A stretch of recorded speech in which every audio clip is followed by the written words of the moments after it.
Hello, everybody. Welcome to the Winner Circle Sports Betting Podcast. Sean Higgs coming at you here. It is Monday, Championship Monday, April the 7th. And as always on a Monday, Chip Chirimbes, Doug Upstone joining me. We'll break down some Final Four games over the weekend. We'll talk about those. We'll talk about tonight's game. Who knows where the wind will take us? We might be talking NFL draft stuff by the end of the show. Probably not, but I'm just being silly. Listen, you're here. Hit the like button, number one. Hit the like, notification bell on, subscribe to the YouTube channel so you know every day basketball is winding down here for college hoops. It's over, but NBA playoffs start next week. We'll be covering NBA a lot. We'll be covering Major League Baseball. In fact, the next 2 days, Major League Baseball, followed by an NBA show on Thursday. So you don't want to miss any of our free pick videos. We got you covered here. Again, these are our free picks. Least you could do, like, comment, who do you like in tonight's championship game? But if you want all of our best bets in hockey, in NBA, in Major League Baseball, you head to our sponsor, gamblersworld.net. You find us three and everyone else who you've seen on the channel here. Mark Lawrence, Matt Fargo, Brian Biller. We got you covered. There's a leaderboard. You see it. NBA, who's winning? Hockey, who's winning? College basketball, who's winning? NFL, college football, Major League Baseball. It's all right there. Win or lose, always the truth. No hiding from the records here. We have 3 738 packages guaranteed. We show you a profit over time, or we credit you back. It's real simple. You want something daily? There's daily games, individual games, all access pass, $69.99, which is pretty good when you have a championship game, some baseball, some NBA. Like next week when you have playoff games and baseball and hockey, you might see multiple packages. Why pay X amount of dollars for 2, 3, 4 packages from a capper? You get a day pass. Get a week pass, bring down the price. We're trying to help save you money, and we'll make you a little money on the back end of it. So head to gamblersworld.net. Doug does some Shoot the Rock NBA. I'm sure there'll be some Major League Baseball. Matt Fargo threw some golf stuff up there too, article-wise. And there you have it. Now, we saw a classic Game 2 in the Final Four, gentlemen. We saw a pretty good Game 1 in the Final Four as well. I'm going to start with Doug here with those 2 Final Four games. The Florida Auburn game was really good. We'd probably talk about that, but we had an epic game between Duke and Houston. Do you call it a choke job, or is Houston defense kind of forces a team into mistakes? How do you look at that one, and how's your weekend, Doug? Yeah, in terms of the game, my personal opinion, I thought the first game was far better. Okay, and what I mean by that is just the quality of play. Until the first 35 minutes was the best Final Four game I saw since I believe it was 1987, I think is what it was, with Louisville against Houston. Okay. No, it was 83. Best game I've seen in the Final Four since then, because the quality of play was just unbelievably good. The defense, the athleticism of all the players. I was just sitting there. I mean, I was in a euphoric state watching that game. It was just so good. Okay. The other one, to answer your question, I think it was a combination of both. I think it was the Houston defense got to Duke. I didn't buy into the idea that Duke, because they hadn't played anybody. I mean, who plays anybody that plays like Houston? You don't. Okay. So that's the thing. I think it took all season. So would they play 39 games? It took to the 40th game before the youth of Duke showed up. Okay. And for me anyways, that was what happened. I think that the players just not used to the situation, forced into the situation, and their youth showed up. And I think that's why they ended up losing the game. So, hey, congratulations to Houston. I think tonight's going to be, I know what the spread says, everything. I don't necessarily think that's what's going to happen. Okay. I'm just going to say that for now. I don't think the game will be as close ultimately as people think it will be. So you brought up Louisville and Houston from 83. Now, is that where you want to go, Louisville, Houston, that game? Because that was 94-81. Yes, but but that game was roughly 5 points back and forth the entire game. I literally remember the game like it happened yesterday. The McRae brothers, Elijah Wan, they were going up and down the floor. It was a dunk fest, going back up and down. It was just, I hadn't seen to that point. I had not seen a college basketball game like that, where the skill of the players was next level. I mean, what was there? I think there was 5 or 6 NBA guys guys that ended up playing in the NBA on the floor at the same time. I mean, it was just a marvelous basketball game. And watching this game again, for me, to me that game matched that sort of level in the modern sense of how the game is now played. So I just absolutely enjoyed it to death. I thought it was a fascinating game, and my wife thought I was absolutely crazy because I had this big smile on my face when I was watching the game, and she's going, "What the heck's wrong with you?" It's a good, you look at box score and you see final scores, you're thinking, all right, that game's not close, but you watch a game, it plays out totally different, and it looks different as a final, I guess. Even the Florida game looked different as a final. I mean, that game was tight the entire way. Because you think of how NC State beat Houston on the late, like the miss alley-oop, whatever they want to call it. Like that would be like an exciting game. Where that one, I'm like, well, I was 9. I didn't watch that game. I didn't. That was not an exciting game. Houston and NC State. It was actually a terrible game. It just had an exciting outcome. Chip Chirimbes, were you in attendance at that Final Four game? You never know with Chip. No, but I was watching Georgetown and North Carolina, and Georgetown and Villanova played tremendous final games a number of years ago. That was for darn sure. The NCAA, the big games that come along, have now hit 6 straight megabucks, highlighted by Houston, the easy winner against Duke, of course. And in Major League Baseball, I had to blow a 7-1 lead to end my 6-game winning streak there. But the beat goes on. We have to play. I'm still looking at those big game releases, and they seem to be maintaining themselves at 69% for the colleges this year. I have a release tonight, of course, in the big game between Houston, who I said earlier in the year had a chance to win it all, and, of course, Florida, who just was amazing against Auburn. And I think that Auburn game, if I can go back to it, Doug and Sean, I think the whole thing, onus falls on Bruce Pearl. He had that 8-point lead, and within 59 seconds, Florida had cut it to like 3, and I'm screaming, call a timeout. So what if you're only 59 seconds into the second half? You could just see that team was just, their head wasn't there, and I would have had to berate them and get them together and get back in the game. You have a 14-point lead, you end up losing by 6, and you don't cover that 2.5, 3. So Bruce Pearl, who gets all the accolades, to me, there were a number of times when he should have stopped the action and stopped the momentum of that Florida team, because you could just feel it. I wasn't there, but I felt it over the television, through the TV. I don't know, maybe it was one of those. But NCAA's ending. We've got baseball coming right now. Like I said, Minnesota had a 7-1 lead in the 6th, lose the game in extra innings, and that was Heartbreak Hotel for me. But otherwise, it's 1 to 3 plays a day, and just looking to keep up the winning attitude.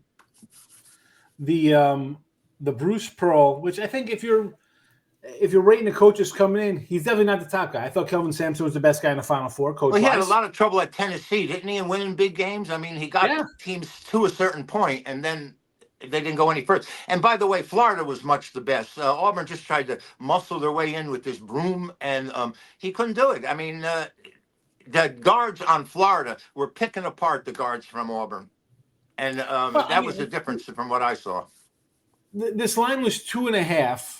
The 1 seed overall was getting played. We talked about this. Like the number 1 overall 1 seed, you're getting 2.5. You were a 11-point favorite at home a month ago. Right.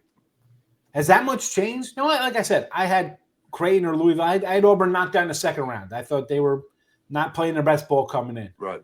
And Florida in this tournament, even Houston as well. You saw them down. You see them battle back. These are the 2 battle-tested teams this tournament. We knew, listen, the 4 teams left were the best teams. It wasn't close. Houston, I think, was the team disrespected all year, like out of Duke and whoever you want to put Alabama or Auburn up there. Florida was the new kids to the block. And here we go. Florida, let's jump right into this guy. Small favorite, right? It's a 1.5. I think where it should be, right? I mean, we shocked at this line where it's at. Oh. Right? It's perfect. You got, I mean, I don't know, and I like your opinions on it. Do you think it's – because this – and I don't have anything on the site for this game, and I've had 700 games. Now I have a future on. I got a 12-1 on Florida, 12-4-2-1. So I got that weighing in. I did put, you know what? I put half on Houston. I wasn't going to hedge because I'm like, but you know what? I could lock myself into half profit at a minus 105. I'll take it. I don't care. Absolutely. You know, because I think Houston can win. Why? Of course they could win. Why can't you have a comeback like that? You can win. You play defense. You're definitely in a game. And I think, as I said, you got the best coach. Now, depth and stuff like that, maybe not momentum, but the fact that you're coming in off a game like that, maybe you're a little sluggish out of the gate, right? Maybe you get down early. You got another 15-point rally in you with 2 minutes to go. I don't know about that. Like I don't forget about 2 minutes. I don't know if you come back at the half if you're down that much. You're kind of spent. No, I mean, Chip, I don't know. Me, I'm going to maybe look at a first half total on this because sidewise, whoever wins, great. I don't mind, you know. But what are your feelings on this one? How do you take it off of that big emotional win? Are they flat even though they're a veteran team, the Cougars, or are they going to say, yeah, we're a veteran team? It's our time. 3 years in here, 4 years, we're a 30-win squad. We've been this close. Let's get over the top. We don't care about that. Well, I think Kelvin Sampson being there he announced his retirement, and I immediately thought of John Wooten when he announced his retirement, and then UCLA won their 10th national championship. Not quite like the UConn women who won their 12th just yesterday, but I'm at a quandary here. This is a great game between two teams. 28-11 was Florida. If Florida wins and covers here, they're going to have the greatest point spread record of any team that's won the national championship. And I watched them really closely against Auburn, and that Houck, I think his name is, the center they have. I thought playing forward, I guess. I thought he was very good defensively. They called a couple of fouls against him when there was no contact, only he had all ball. And I was very impressed with Florida. Their guards were so quick. But like I said, I've had Houston all the while because defense travels and they're playing in San Antonio, which psychologically may give them more of an advantage than actually having a home floor. But it's a pick 'em. It's a 1-point game, or you can bet on the money line either way. So it should be a good one. And I hope you were wrong, Sean. I hope that it is a close game and it isn't just one way or another a decision for somebody. But I'm looking forward to seeing a pretty good game tonight. Yeah, I mean, you mentioned his retirement. I mean, that's not official. He said, he's 70 and we'll see what happens. I mean, if he wins, storybook, right? Go out on top. I mean, and I get you want to come back or you could repeat and stuff like that, but it would really be the storybook ending. I'm retiring. We win the championship. 4 years in the making here, building up 2 Final Fours. We get it. Not official that it's happening or even been said, but he said it's out there. I'll see how it goes. Sean, I thought he announced that he was retiring. No, he said decide. He said on maybe he did. What I heard was that I'll decide, when it's time to go. Did he say that, Doug? I don't know. Maybe he did. I have not heard that, so I didn't hear either one of what you're speaking of. But if it doesn't work, I make it up. There you go. So it's a good. Hey, that works in today's world, Chip. So yeah, well, we need some fact checking, I guess. But I thought he announced his retirement, and I thought the players were sort of had a little incentive there. Well, he could. Listen, he's 70, so he very well could be. You could come back again. He's a young man in my world. It's that's a tough hill to climb back again. Because you're gonna lose some of these guys, right? They're gonna move on. It's not like this team's been a core team for the last couple of years that are 30+ wins every year, and lost a close one in Duke last year. They pulled out the big win this year. Championship game time now. Doug, what do you think? Like, forget about the retirement aspect of it, or it could be in the back. Maybe he told the kids he's rolling out. You don't know. I mean, I have no idea. I admire Kelvin Sampson as a basketball coach. I'll be honest with you. I really don't like Kelvin Sampson. I like him as a basketball coach, but he cheated at Oklahoma. He cheated at Indiana. He was banished on a what do they call it? Like you have to be able to prove why you want to hire this guy. So he was stuck in the NBA for 4 or 5 years. Okay. After leaving Indiana, mostly with the Bucks. And if anything, I think that probably made him a better coach, coaching in the NBA as an assistant, okay, and learning some things. And, so the rules have changed. So some of the things that he was doing are no longer illegal. But again, I have no qualms with him as a coach. I don't know of anybody that gets his players to play as consistently hard, and based on what you hear from the announcers, is their practices are exactly like the games. Okay. And so they're just wild, crazy, hard playing. So he gets all the credit in the world. So if he gets his due today, if they win the championship, I, like Chip, have a play on the game. So I'm not going to go into that part of it. Things though that let's just say of notice, Chip mentioned Thomas Howe, and I think besides Clayton, I think he's the second most important player tonight for Florida. The guy can flat out shoot. He did not have a good shooting game the other night, but he's an excellent shooter, as Chip mentioned, a strong defender. You got three guys for Houston, other guards, that all shoot over 40% from threes. Okay, so they are electric from behind the arc, but Florida is a very good 3-point defensive team. So I think the pace of the game will have a direct impact as to what the outcome would be. If both teams end up in the totals at 140.5 or 141, I think. If both teams end up in the 70s, I would think that Florida would be the better choice. If one of the teams does not make 70, I think that favors Houston. Okay, so that just from just looking at the game, and I think even the total's really hard too. I think the total's right on the number, to me. So I think that's difficult. The only other play that I would make, and you can't find this everywhere, is that to take the assassin, Walter Clayton, for over 19.5 points. That guy is just flat out amazing. I cannot believe he's the go-to guy. So. Yeah. Doug, you know how people, you crunch around numbers and you make your own lines for games and scores and stuff. I actually did this in this Houston matchup with Florida here, and I came out with a final score 71-70. Would you believe? I mean, the total is 141, and I usually don't pay too much attention to that. And yet I had 71-70 Houston by 1 point, and that's how it came out for me. And I'm not saying I'm using that. I mean, those are just the numbers that I put around. I will say the other. You brought this up. Do you bet if you like Florida? Do you bet the money line or do you give the point? What do you? I wouldn't give any points in either side. I would money line. Okay, just I money either line. Take them or this could be a 1 point game. I mean, that's what they're projecting it as, right? I mean, I'd hate to lay 1.5 when I didn't have to. Right, yeah. Well, because only in the last 24 championship games, only twice has the outright winner not covered. Yeah. I'm going to say at this, I don't think it falls on one. I think someone's going to win by, 3, 4, 5 points. There'll be free throws that'll separate. The guys at the end of the game who are going to have the ball in their hands are 80+% free throw shooters on both teams. Yep. There's not going to be a guy there who's hitting 55% or 7. So they could be trailing by 1 and make 2 free throws. Yeah, no, they're going to make their free throws. The 1.5 is not going to come into play. I'll be shocked if this is a 1 point game. Probably be like it'll be like a 5 point game. It'll be something. Again, I think it's going to be low scoring. If I'm doing anything, first half. Again, I already have a future. I went in. I got either side. I'm happy. I'm content. I don't care what happens.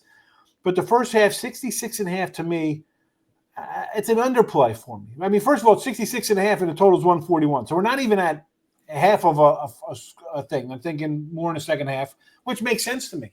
I got Houston off of a draining game. It's championship game. I mean, there'll be maybe not nerves, but definitely a little, let's see how we're going to play this thing out a little bit. Could be slower.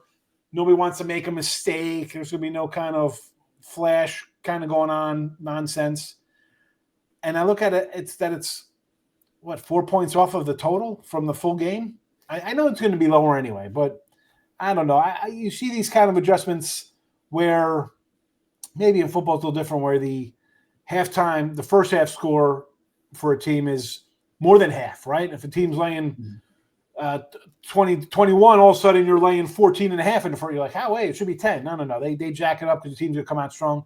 And I think the same is here. I think they're going to come out strong, but on the defensive, different side of the ball, where it'll be a little slower pace. So I'm going to look at the first half under in this one here. And I got a prop there. I know everybody loves the big guy there for Florida for points claimed. I mean, again, you're scoring 30 a game in college is tremendous. But how about a little Roberts from Houston over 10.5 points? Mm-hmm. I think he'll be that'll be my go-to pick there for the Cougars and a little prop side of thing there, though. But for me, listen, you're watching this on, folks. Hit the like button if you're still sticking around. Why not? We've gone 43 and 39 with our college basketball free picks here. The other night, I forgot. I got to flip back here to who we had. I don't even remember. We had Houston. No, that's Houston basketball. Yeah, Houston. That was a cover for us there. Houston or Texas over got there for you, Doug. So we've had a couple winners here in these little tournaments.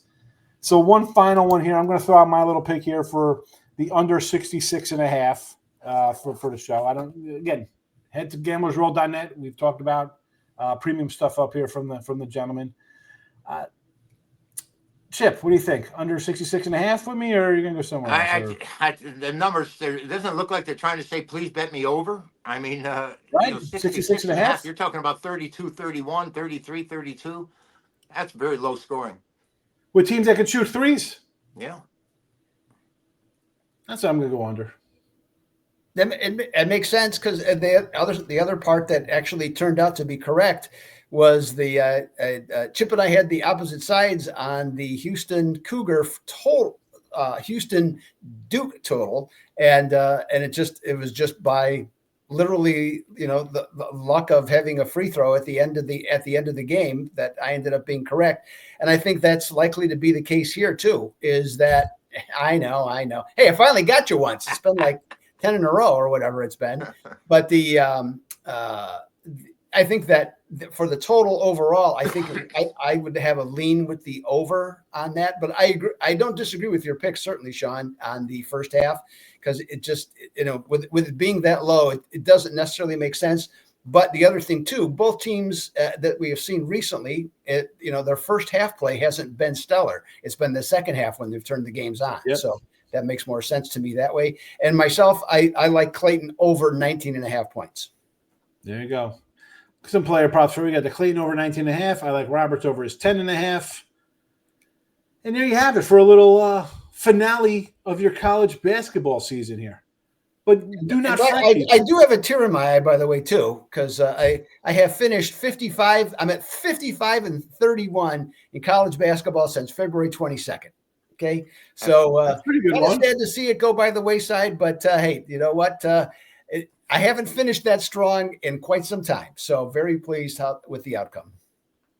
I'll be finishing number one for the basketball season. A lot of games though for me though. I mean, I think the next closest wins. I got 270 more wins than Kyle Hunter, so I should be in the lead by betting 700 basketball games. I think Kyle, like for Kyle, and this is no disrespect to Kyle, it's just that for him to get to 272, I would say that's what, 4 or 5 years for him. Yeah, I got 388. He has 109. And a little more. Listen, we do. It doesn't make, it makes no difference. It's style. That's all. It's we talk like Chip in the NBA. I mean, crushing in the NBA. He's got 150 wins. Now, Kyle's behind him with 15. It's a lot of ways to skin the cat, we like to say here, folks. A lot of ways to make money. We make money different avenues. Hockey, there's Doug leading the way, closing in on 100 wins. But again, this is a little free pick show for you here. I'm going to give out the under here for the official show pick. If you want our best bets, head to gamblersworld.net. Doug's got you covered tonight. Chip's got you covered tonight. You heard his hot run, doing well in baseball. I mean, it's early. We're a week in, but I'm going to flip real fast to baseball here. Who's kind of high here? Scott Pritchard, our guy. He used to be a little fry guy, a little filling guy. Scott, he'll be back soon enough. Me, I'm a couple games under 500. I got a little work to do, but it is what it is. Chip, you got anything final before you head out of here to stay in sports? Well, I can give you a couple of things that happened on April 7th as far as sports history is concerned. One of them, a couple of them are kind of interesting. 1943, the NFL made 3 rule adjustments. Number one, free substitutions, which they hadn't had previously. Helmets now became mandatory in 1943. Imagine that. Helmets weren't even mandatory prior to that. And the season was expanded where all teams had to play at least 10 games. So that's in 1943. In 1958, the Dodgers had moved to Los Angeles with the Giants and moved to San Francisco, and neither of them had stadiums to play in. Right. The Giants played in Seals Stadium, a minor league park, which was abominable, in San Francisco, and the Dodgers were playing at the LA Coliseum. And it was on this date that they erected a 43-foot screen in left field because it was 250 feet, and home runs were flying out the first week of the season that they had moved to LA. So they ended up having to put that screen up, which developed someone by the name of Wally Moon. They used to call it a moon shot. He was a left-handed batter that would just swing late and bang one off the wall continuously. 1963, there was a guy before Tiger Woods. His name was Jack Nicklaus. And on this date, he won his first of 6 green jackets at the Masters. And that's quite something. There's one other thing I wanted to tell you about. Oh, I know what it was. 2009, the University of Connecticut won their 6th national championship. That was the females, of course. And then in 2014, both the men and the women won it in the same season, the NCAA basketball championship. And UConn's had quite a run, both in the men's of late and the women's just the last 40 years. It's just incredible. Going to the Sweet 16, 31 out of 32 years. I mean, and going to the Final Four, I mean, what was it? 25 out of 41 attempts. So it's just, their dominance is incredible. Even last night, they're playing a championship game, they'll be up by 30. It's just silly. So that's it for April 7th. There you go. You mentioned Jack Nicklaus there with his green jackets. And how about the fact that after he won his green jackets, he was then winning was he winning Academy Awards and Oscars as an actor? Right? Same guy, Jack? That's Nicklaus in. That was his chip off the old block. But, he also won 4 straight years NCAA championships, did Jack Nicklaus. Really? At Ohio State. Well, it had to be 3 because he couldn't have played as a freshman. In golf? Yeah, because you couldn't play as a freshman. I mean, as far as I know, you couldn't in any other sport. So now maybe golf was different. I'm not questioning what you're saying, Chip. No, I'm thinking he won. Well, you may be right, but I was thinking he won every year. He might have been able to play, as a freshman. I mean, it's like you weren't eligible for the varsity. Just like with Bill Walton, they talk about Walton's teams beat the championship teams as freshmen. I'm not trying I can stand corrected on that without a doubt. I don't quite remember it. I don't actually either. So you know more about it than I do already. So, all right, we're gonna put a little bow on this one here. Again, like button, leave a comment who you like today in the championship game. If you want our best bets, head to gamblersworld.net for the national championship, maybe for some Major League Baseball. Maybe for a couple of basketball games that are playing tonight in the NBA. Maybe you want some ice from Doug. Be sure to get on board. Day pass is available, $69.99. And hello, the baseball season early bird's still up, $6.99 through the World Series. That's a pretty good deal considering you got 6 months of baseball. I think most people with the sheer volume of Major League Baseball, you're going to get, even on more selective cappers, you're going to get your money's worth on a baseball season pass. You want something long-term there. So, but again, I like the under the first half. These guys, go get their best bets at gamblersworld.net. Make the smart money move. Get on board today and end the season a winner. Gentlemen, I will see you on Thursday. We got a little NBA wrap-up before the playoffs start next Tuesday. A little playing game for the NBA. We got to motivate these pros, folks. We need a playing game. Ridiculous. I'll be ranting on Thursday. You know that. Gentlemen, good luck tonight. Good seeing you. Take it easy.